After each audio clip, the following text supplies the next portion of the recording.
Dave was bragging to his boss one day. I know everyone there is to know. Just name someone, anyone, and I know them. Tired of his boasting, his boss called his bluff. Okay, Dave, how about Tom Cruise? No dramas, boss. Tom and I are old friends, and I can prove it. So Dave and his boss fly out to Hollywood and knock on Tom Cruise's door, and Tom Cruise shouts, Dave, what's happening? Great to see you. Come on in for a beer. Although impressed, Dave's boss is still skeptical.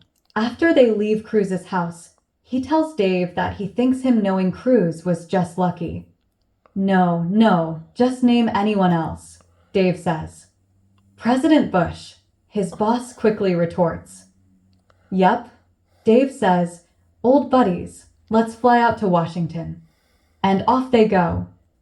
At the White House, Bush spots Dave on the tour and motions him and his boss over, saying, Dave, what a surprise. I was just on my way to a meeting, but you and your friend come on in and let's have a cup of coffee first and catch up. Well, the boss is very shaken by now, but still not totally convinced. After they leave the White House grounds, he expresses his doubts to Dave, who again implores him to name anyone else. The Pope, his boss replies. Sure, says Dave. My folks are from Poland, and I've known the Pope a long time. So off they fly to Rome. Dave and his boss are assembled with the masses in Vatican Square when Dave says, This will never work. I can't catch the Pope's eye among all these people. Tell you what, I know all the guards, so let me just go upstairs and I'll come out on the balcony with the Pope. And he disappears into the crowd headed toward the Vatican.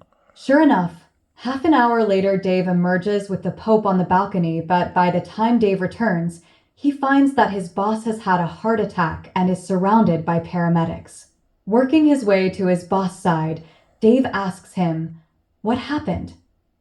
His boss looks up and says, I was doing fine until you, and the Pope came out on the balcony and the man next to me said, Who the fuck is that on the balcony with Dave?